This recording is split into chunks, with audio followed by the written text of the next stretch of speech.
ओबरा सत्संग 8 एवं 9 अक्टूबर 1994। 8 अक्टूबर की शाम ओबरा भाई मातिबर एवं पटेल जी के साथ पहुंचकर लोकल सत्संग जो 3 मीटिंग का था शरीक हुआ। वहां के सब भाई बड़े प्रेम से सत्संग में भाग लिए। अनपरा से एस.सी. राम भी परिवार सहित पहुंच गए थे। विश्वकर्मा के यहाँ रुके थे। वहीं पर सब कार्यक्रम संपन्न हुआ। 19/10/94 को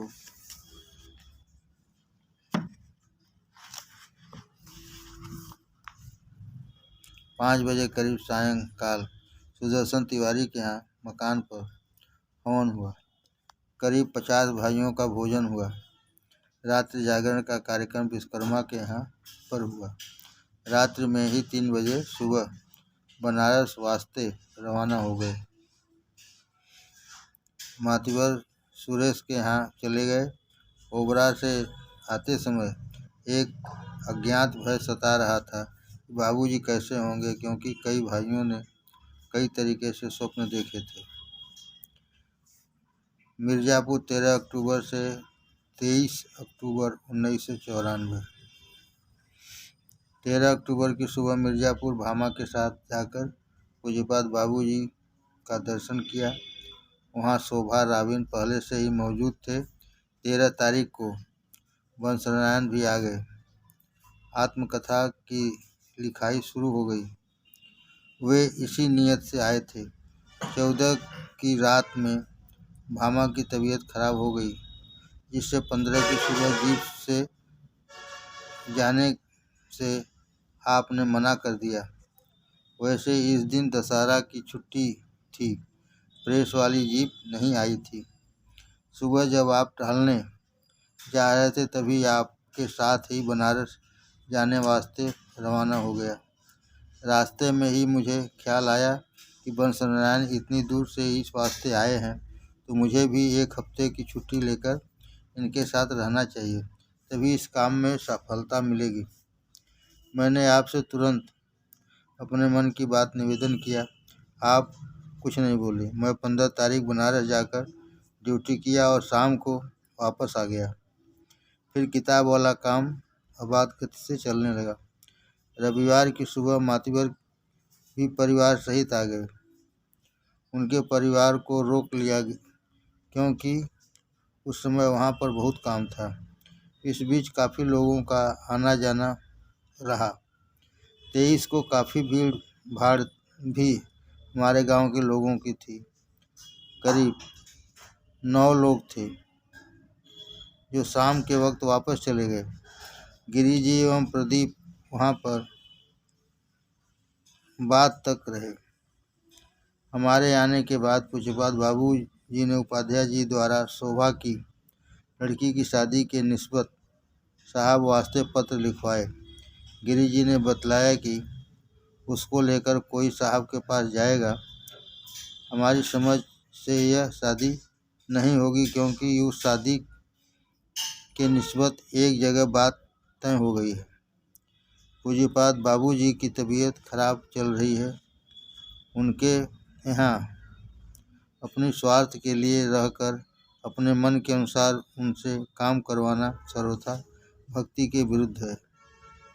ऐसा काम नहीं होना चाहिए जिससे परम पूज्य को कष्ट हो। बार बार कहने पर गलत काम करना भी पड़ता है। ईश्वर करे इस काम में कामयाबी मिले तो अच्छा है। ईश्वर सबको सच्चे मार्ग पर चलने की प्रेरणा एवं शक्ति दे। 20/10/94 को पूज्यपाद बाबूजी फिक्स डिपॉजिट का नॉमिनेशन हमारे नाम कर दिए। अभी भी पूज्यपाद बाबूजी को काफ़ी कमजोरी है। ईश्वर से ही प्रार्थना है उनकी उम्र को लंबी करे, जिससे अधिक से अधिक भाइयों का कल्याण हो सके। आजकल आप अनासक्त भाव से जीवन बिता रहे हैं। किसी से ज़्यादा बोलते नहीं हैं। ज़्यादातर ध्यान में ही समय बीत रहा है। शरीर में चेहरे पर प्रकाश बढ़ता ही जा रहा है। वहाँ से कहीं जाने की इच्छा नहीं कर रही है। आते समय आपने कहा कि दीपावली बाद अब आना होगा। मैंने अर्ज किया कि नहीं, 29/10/94 को आऊँगा, तब वह किताब साथ लेते जाऊँगा। मिर्ज़ापुर, 29 अक्टूबर 1994। मैं 29 की शाम मिर्ज़ापुर पहुंचकर परम पूज्य बाबूजी का दर्शन किया। इस समय आपका शुगर 200 तक पहुंच गया है तथा कमजोरी बहुत ज़्यादा महसूस हो रही है। बसंता आ गई हैं तथा माई गांव पर चली गई हैं। पटेल एवं राबिन आश्रम में साहब के पास रश्मि के शादी हेतु गए थे। साहब ने साफ साफ इनकार कर दिया, कहा कि मेरे गले के नीचे यह बात उतर नहीं रही है। एक आदमी से एक कथा सुनवाए। वह इस प्रकार है। एक सेठ था जो बहुत धनी था। उसके लड़के की शादी भी धनी घर में हो गई थी। वह आई और अच्छा अच्छा खाना बनाकर खिलाना चाहती थी, लेकिन वह नहीं खाता। कहता कि बहू घर बर्बाद कर देगी। कहीं जाता तो लोटा और रस्सी लेकर जाता।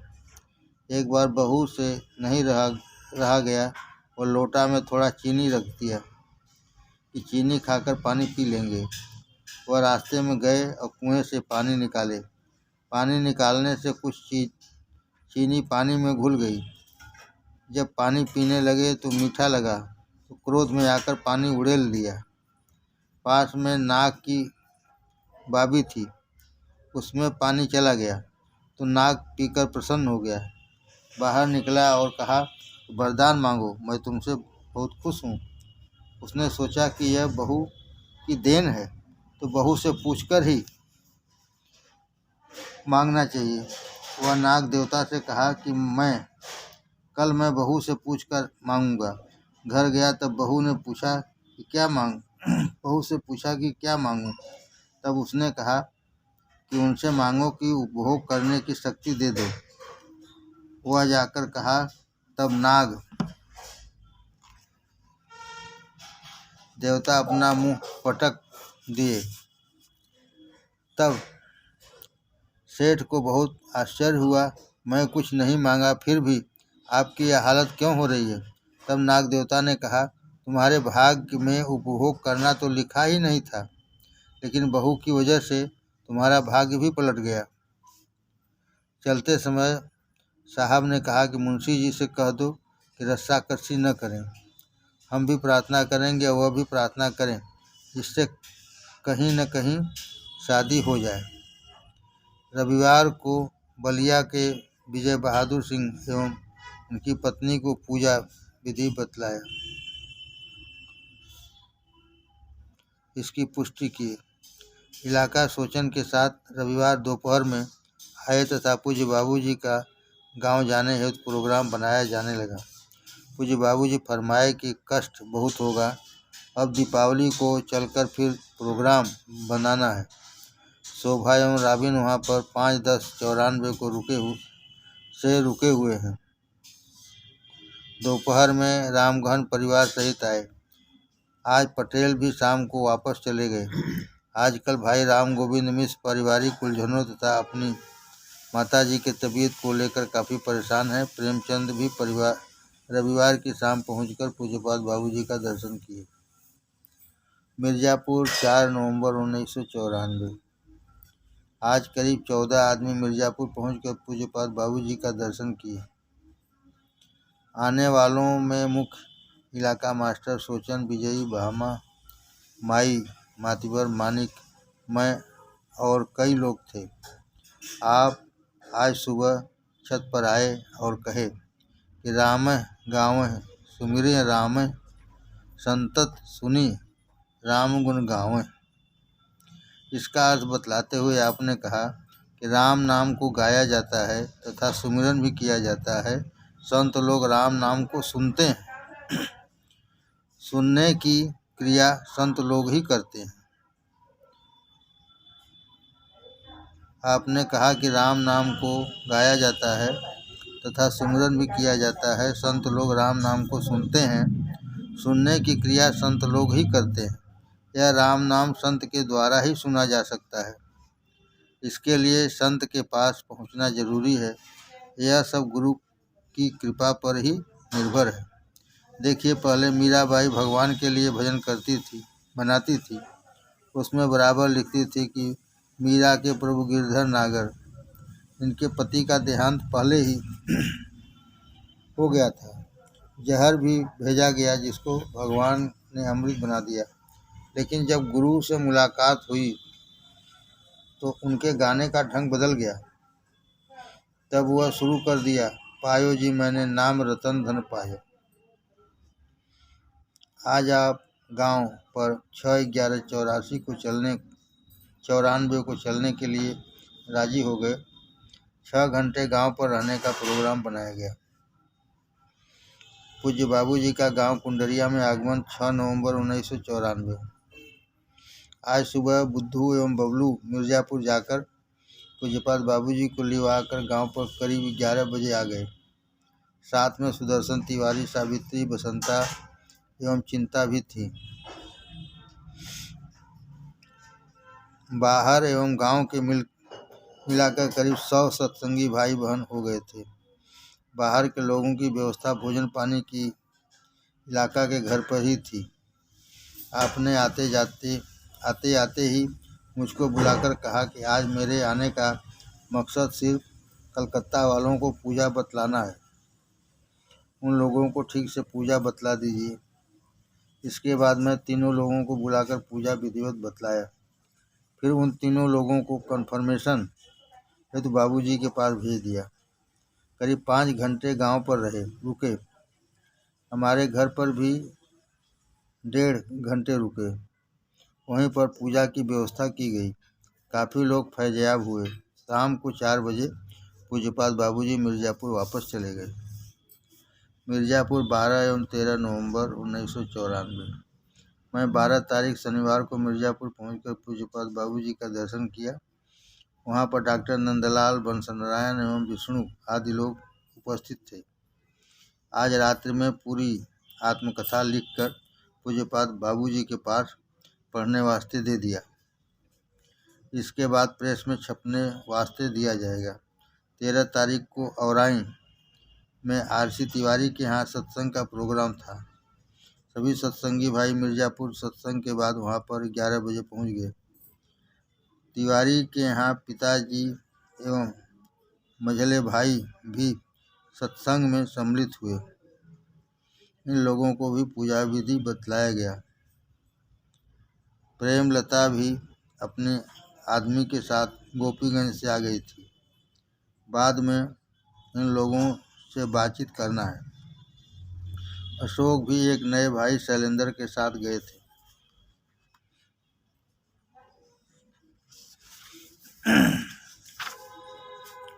पूज्य बाबूजी का ब्लड प्रेशर 214 हो गया। 15 तारीख को BHU में दिखलाना है। ज़्यादा संभावना है कि भर्ती करवाना पड़े, क्योंकि डॉक्टर साहब की भी इच्छा है कि एक बार भर्ती होने पर ही समुचित इलाज किया जा सकता है। आपने भक्तजनों के बीच में औराई में फरमाया कि अंतिम संस्कार में लोग अपने से ऊंचे लोगों को खिलाते हैं, जो सिर्फ नाम बड़ाई के लिए ही किया जाता है। इससे आत्मा को मुक्ति नहीं मिलती है। अगर इससे मुक्ति मिलती तो पंडित लोग फिर गया जाने वास्ते क्यों कहते। उसके बाद भी सप्ताह सुनने को कहते हैं। गरीबों एवं दीन दुखियों को खिलाने से आशीर्वाद मिलता है। वह भी आत्मा से स्वतः निकलता है। राम नाम को गाया जाता है, सुमिरन किया जाता है, संत लोग सुनते हैं। लेकिन सुनने वाली क्रिया बिना संत के कोई नहीं बतला सकता। इसलिए संत से मिलकर इसकी जानकारी करनी चाहिए। तिवारी जी की माता जी से आपने कहा कि आपकी अवस्था अब ज़्यादा हो गई है, जो आप कर रही हैं वही करिए। अब इतना समय नहीं है कि पुरानी चीज़ को समाप्त करके नई चीज़ बतलाई जाए। और पूजा सीखने में आदमी औरत का साथ होना जरूरी है। पूज्य बाबूजी का वाराणसी आगमन 15 नवंबर 94। आज आप 8:30 बजे सुबह भाई प्रगट नारायण सिंह एवं भाई आरबी सिंह के साथ बीएचयू दिखलाने हेतु राय साहब के यहाँ पधारे। हाँ, डॉक्टर अग्रवाल को दिखलाया गया, जो कि शुगर जांच के बाद 243 पाया गया, जबकि इसके पहले मिर्ज़ापुर में 214 था। इसलिए इंसुलिन का इंजेक्शन सुबह शाम वास्ते 12-6 डोज लिख दिए हैं तथा 3-3 दिन के अंतर से टेस्ट भी होता रहेगा। आप वहां दिखलाने के बाद हमारे कमरे पर पधारे तथा 2 घंटे रुके। आज वहां पर भर्ती की संभावना ज़्यादा थी। डॉक्टर तो नहीं कहे, लेकिन कुछ भाई भर्ती वास्ते कहे तो उन्होंने लिख दिया, लेकिन जनरल और प्राइवेट दोनों में जगह नहीं थी। इसलिए मिर्ज़ापुर वापस जाकर उसी जगह इलाज करने का निर्णय लिया गया। आप 2 बजे करीब मिर्ज़ापुर वास्ते रवाना हो गए। संयोगवश परसोत्तमपुर से 3 औरतें आ गई थीं, जो पूज्य बाबूजी का दर्शन लाभ कर सकी। दीना भंडारा 16, 17 एवं 18 नवंबर 1994। दीना भंडारा में शामिल होने हेतु 16/11/94 को 4 बजे शाम को दीना पहुंचा। काफ़ी भाई साथ गए थे। पूज्यपाद बाबूजी नहीं जा पाए। कुल मिला जुलाकर भंडारा काफ़ी अच्छा रहा। कुछ नए भाइयों को पूजा बतलाए। एक मंगला राय, दूसरा दयाशंकर दुबे, तीसरा चंद्रशेखर तिवारी, चौथा श्रीमती चंद्रशेखर तिवारी, पांचवा रामराज पाल, छठवां रमाकांत उपाध्याय, सातवां श्रीमती अनिल कुमार रस्तोगी आदि। कुछ पुराने लोगों को भी ठीक से बतलाया गया। उपाध्याय जी भी कई लोगों को बतलाए। रात्रि जागरण में भाई उमाशंकर चौबे के निर्देशानुसार सब भाइयों से परिचय एवं कुछ न कुछ कहलवाया गया, जिसके फलस्वरूप जागरण बड़े आसानी से हो गया। 19 की सुबह बनारस एक्सप्रेस से हम लोग बनारस पहुंच गए। कुछ तबीयत में भारीपन महसूस हो रहा था, जिससे ऑफिस से आने के बाद आराम किया। मिर्ज़ापुर 20 एवं 21 नवंबर 1994। मैं शाम को मिर्ज़ापुर जाकर पूज्यपाद बाबूजी का दर्शन किया। वहाँ पर सीमा, पप्पू एवं रागिनी पहले से ही उपस्थित थे। शुगर का जांच करवा कर लाए। प्रभु कृपा से 178 पाया गया। होम्योपैथ दवा सैदपुर के डॉक्टर का जो हो रहा है, फायदा कर रहा है। वैसे कुल मिला जुलाकर बाबूजी का स्वास्थ्य ठीक लगा। प्रभु से यही प्रार्थना है कि पूज्य बाबूजी हम लोगों के बीच अधिक से अधिक समय रहें, जिससे अधिक से अधिक भाइयों का कल्याण हो सके। 21 की सुबह मैं प्रेस वाली जीप से बनारस वापस आ गया। दिल्ली, गाजियाबाद, मोदीनगर सत्संग समारोह 25 से 30 नवंबर 1994। पूज्य बाबूजी के आदेशानुसार मैं भाई मालवीय जी के साथ बनारस से काशी विश्वनाथ से चलकर 26/11 की सुबह गाजियाबाद पहुंचा। वहां पर भाई सूरज मिल गए। उनके साथ उनके कमरे पर गया, जो शाहनाथ के मकान के ऊपर वाले हाल में ही है। अब इनको गुड़गांव, गाजियाबाद एवं सिकंदराबाद फार्म का काम देखना है। सुबह 26/11 को शाहनाथ के यहाँ सत्संग हुआ। बाद में सूरज के गाजियाबाद वाले फार्म पर गए। शाम को वापस आकर कबीरनगर में रतन के यहाँ सत्संग एवं भोजन हुआ। आर्या जी दिल्ली से आ गए थे। करीब 10 लोग शामिल हुए। 27/11 की सुबह दिल्ली के लिए रवाना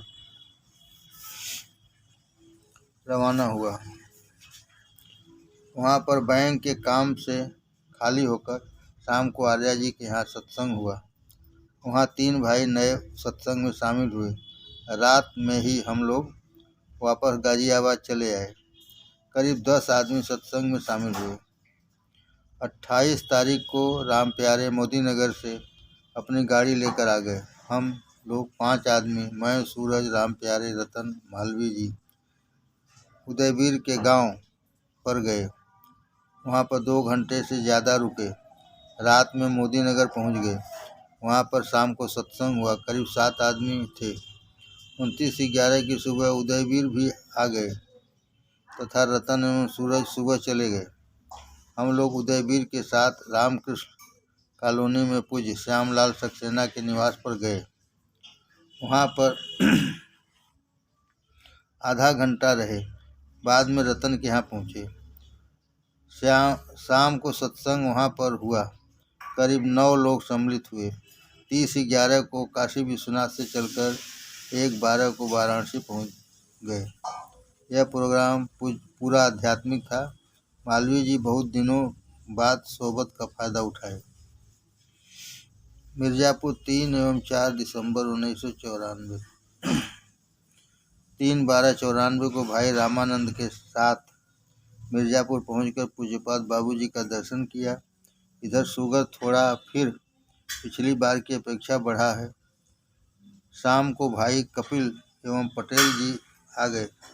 प्रसाद एवं साहू जी पहले से ही वहाँ पर थे। 7 लोग रात्रि में हो गए। सुबह पूजा के बाद मैं भाई कपिल एवं गिरी जी के साथ गांव गया। रात्रि में वहीं रुक गया। 4/12 की रात्रि में चंद्रमा के लड़के का तिलक था। 5/12 की सुबह बनारस वापस आ गया। 5/12 की शाम मदन के यहाँ भाई कपिल एवं गिरी जी के साथ गया। मदन काफ़ी दिनों से सत्संग में नहीं आ रहे हैं। पूज्यपाद बाबूजी के यहाँ से आत्मकथा का स्क्रिप्ट लाया। अब छपाई के खर्च की व्यवस्था होने के बाद प्रेस में देना है। 7 दिसंबर 1994 को सुबह पूज्यपाद रघुवीर प्रसाद जी के निर्माण की सूचना बबलू द्वारा प्राप्त हुई। 7 दिसंबर 1994 को सुबह पूज्यपाद रघुवीर प्रसाद जी के निर्माण की सूचना बबलू द्वारा प्राप्त हुई। आप 5/12/94 को सुबह 6 बजे ब्रह्मलीन हो गए। मिर्ज़ापुर सूचना तेज बहादुर द्वारा भिजवा दिया गया। मिर्ज़ापुर 10 एवं 11 दिसंबर 1994। आज भाई यादव जी के साथ मिर्ज़ापुर पहुंचकर पूज्यपाद बाबूजी के दर्शनों का सौभाग्य प्राप्त किया। रास्ते में रोडवेज पर भाई प्रदीप मिल गए। मैं पूज्य बाबूजी को दवा पहुंचाकर वापस बनारस लौट रहे थे। इस समय शुगर 287 फास्टिंग है तथा बीपी 80 से 135 है। शुगर काफ़ी बढ़ा हुआ है तथा इंसुलिन काम नहीं कर रहा है। आज शाम से इंसुलिन बंद करके दवा होम्योपैथी की हो रही है, जो कि सैदपुर वाले डॉक्टर विनोद ने दिया है। शुगर वाली टिकिया चल रही है। 11/12 की सुबह टहलने में 9 चक्कर के स्थान पर 6 चक्कर ही टहल पाए। कमजोरी भी महसूस हो रही है। ईश्वर से प्रार्थना है कि जल्द से जल्द सेहत अता करें। काफ़ी भाइयों से मुलाकात हुई। शाम को बनारस वापस चला आया। कानपुर भाई उमाशंकर चौबे गए हुए थे। मेरा 2 बार प्रोग्राम बनकर स्थगित हो गया। अब एक ही बार 17/12 को जाना है। उसी दिन 13वीं है। इस बार पूज्य बाबूजी बहुत कम बोल रहे थे तथा चेहरा भी उदास था। ओसानपुर वाराणसी सत्संग समारोह 14 दिसंबर 94। 14 की शाम को ओसानपुर भाई यादव जी एवं मुरारी पांडे के साथ गया। वहां पर सत्संग का प्रोग्राम रहा। इसीपुर से 5 औरतें भी आ गई थीं। यशनाथ मानिक, कृपाशंकर मातीवर, गुड्डू आदि लोग शामिल हुए। कानपुर मिर्ज़ापुर 16, 17, 18 एवं 19 दिसंबर 1994। 16 की रात 9 बजे भाई राम आशीष के साथ बस द्वारा सुबह 4:30 बजे पहुंचकर पूज्यपाद रघुवीर प्रसाद के अंतिम संस्कार शांति पाठ में शामिल हुआ। वहां पर बालकृष्ण, राम गोविंद एवं उमाशंकर पहले से ही मौजूद थे। 17 को 5 बजे वहां से चलकर 10:30 बजे रात मिर्ज़ापुर आ गया। 18/12 को रामनगर से कई लोग आए थे। करीब 6 लोगों को पूजा विधि बतलाया, जिसमें मानिक के गांव जयरामपुर से लालजी पांडे भी एक है। 18/12 को पूज्यपाद बाबूजी के कहने पर रुक गया। यादव जी भाई गिरी जी के साथ बनारस वापस चले गए। मैं 19/12 की सुबह बनारस वापस आ गया।